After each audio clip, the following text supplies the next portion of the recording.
আসসালামু আলাইকুম। শুক্রবার, ছুটির দিন, নামাজের দিন, জুম্মাবার। আজকে জুম্মার খুতবাতে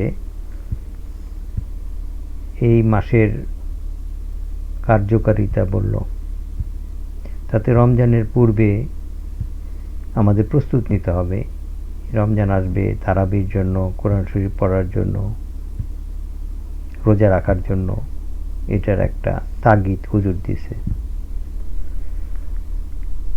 আমাদের আর যে সময়গুলি যাচ্ছে সেই সময়গুলির মধ্যে এইগুলিও আমাদের একটা প্রাসঙ্গিক ব্যাপার। সব ব্যাপারে আলাপ আলোচনা করতে হবে। রোজা সম্বন্ধে, রোজার পূর্বাভাস বোঝা যায় আমাদের দেশে জিনিসপত্রের দাম ঊর্ধ্বগতিতে জন্য যে রোজা আসছে। রোজার সময় মজুদদাররা সব কিছুই মজুদ করে রাখে এবং রোজার সময় তারা তার প্রায় দ্বিগুণ দামে ওরা মাল বেচা কিনা করে। এখানে যে ভুক্তভোগী সারাদিন কঠোর পরিশ্রম করার পরে 100-র উপরে দাম কেজি, 100 টাকার উপরে চিনির দাম, গুড়ের দাম, তাতে লবণ দিয়ে শরবত করে খাওয়ার উপক্রম বাংলাদেশ হচ্ছে।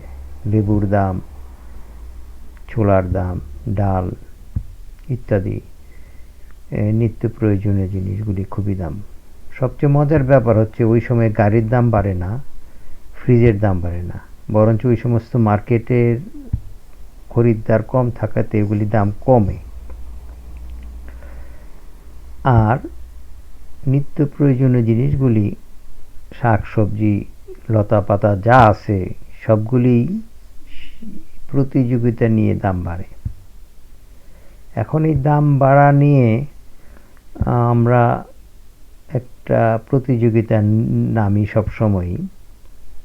কিন্তু আমি যে জিনিসটা বিশেষভাবে লক্ষ্য করতে চাই যে হুজুর পাক সাল্লাল্লাহু আলাইহি সাল্লাম বলেছেন যে রমজানে আমাদের একটা বরকতময় মাস। সেই মাসে আমরা যা কিছু করব তা 70 গুণ ভাবে সেটা আমরা পেয়ে যাব। এখন পাপ করলেও 70 গুণ, ভালো করলেও 70 গুণ।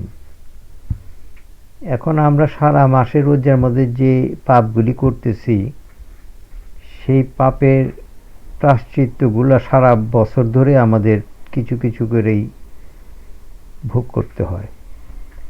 তো এখন যে পাপের প্রায়শ্চিত্তগুলা আরম্ভ হয়েছে, প্রথমত বাংলাদেশের সরকার পরিবর্তন হয়েছে, এটা পাপ পুণ্য আমি জানি না, কিন্তু যে সমস্ত শহীদরা শহীদ হয়েছেন তাদের জীবনের পরিবর্তে যে সমস্ত আমরা করতেছি এইগুলি খুব বেশি ভালো কাজ মনে হচ্ছে না। তারপরেও যে যায় লঙ্কা সেই রাবণ। এখনকার সরকারের যে ঊর্ধ্বতন কর্মকর্তারা, গত রাত্রে এশা নামাজের পর একটু হঠাৎ করে চিন্তা করলাম যে ঊর্ধ্বতন কর্মচারী, ঊর্ধ্বতন কর্মকর্তা, ঊর্ধ্বতন এটার কি বলে, স্যার, ঊর্ধ্বতন অফিসার, এরা যে চালাকি করে যে সমস্ত কাজগুলি ওরা আটকে রাখে, ওদের লাভ না হলে ওরা কোনো কাজে আগায় না। একজন ঠিকাদার তার পাওনার জন্য ইঞ্জিনিয়ারের কাছে ধর্ণা দেয়। ইঞ্জিনিয়ার কোনোদিন শুনলাম না যে ধন্যবাদ আবু বকর সাহেব, কঠোর পরিশ্রম করে আপনার রাস্তাটা বানিয়েছেন, এই নেন আপনার টাকা এবং আমরা খুবই কৃতজ্ঞ। এটা কেউ একটা অবাক কাণ্ড কারখানা, বা বলবে না thank you very much for your contribution to develop our countries. এই কন্ট্রিবিউশনটা আমরা ভুলে গেছি। আর কন্ট্রাক্টর সাহেবও সারের টাকা কিভাবে ঘুষের টাকা আয়োজন করছে, সে মালপত্র মধ্যে ভেজাল দিয়েই আরম্ভ করছে। সুতরাং উভয়ের কাছে ঋণী পাপের জন্য। আর তো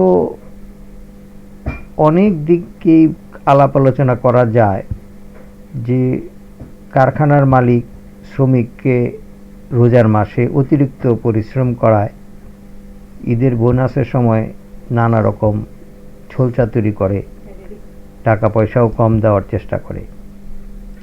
তো রোজাটার যে মসজিদে বসে যে রোজার যে সৌন্দর্যগুলি আমি শুনলাম, তাতে সেই সৌন্দর্য ধরা পড়ে না এই জন্যই কারণ আমরা যেন একটা পাপের রাজ্যে সাঁতরাচ্ছি। পাপ যে কিসে এটাও আমরা বুঝি না বা আমরা খুঁজতে যাই না। এখন বিশ্বজুড়ে পাপের মহাসমারোহ। ফ্লোরিডা জ্বলতেছে, ক্যালিফোর্নিয়া জ্বলছে, নিউ ইয়র্কে প্লেন ক্রাশ হচ্ছে, এদিকে গ্রিসে একদিনে 400 বার ভূমিকম্প হচ্ছে। তাছাড়া ইউটিউবে তো নানা বিপর্যয় আমরা সবসময় দেখতে পারি। তো এত কিছু দেখার পরেও কি আমরা সোজা হব না? আমাদের সোজা হওয়ার রাস্তা কি আমরা খুঁজে পাবো না কোনোদিনও?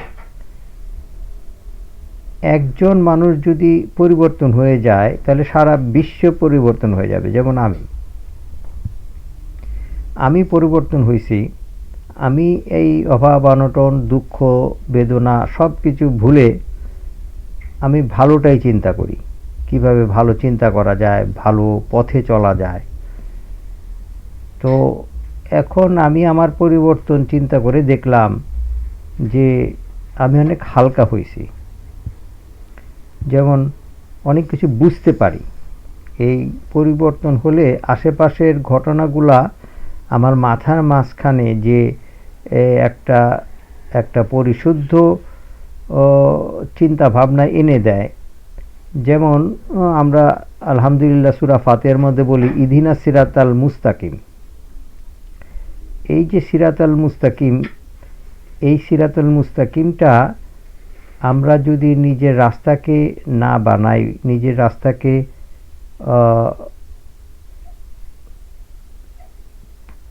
এটা কি বলবো আমি, প্রসার না করি, তাহলে এই রাস্তাটা আমাদের জন্য দিনে দিনে সংকীর্ণ হয়ে যাবে।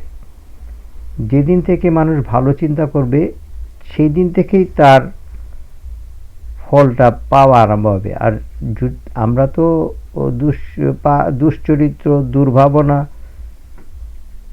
বিশ্রী চিন্তা ভাবনা তো বহু আগে থেকে করে আসতেছি এবং ওইটা আমরা স্থির হয়ে আছি। যে খারাপ চিন্তা করে সে দিনে দিনে খারাপ করে না, কিন্তু তার খারাপটা স্থির হয়ে যায়, রেগুলার একটা রুটিন মাফিক কাজ হয়ে যায়। কিন্তু যে ভালো চিন্তা করবে, যে নাকি ভালো ইহদিনা সিরাতাল মুস্তাকিম চলবে, তার ওই দিন থেকে তার সুন্দর দিনগুলি আরম্ভ হবে। ধন্যবাদ। আসসালামু আলাইকুম।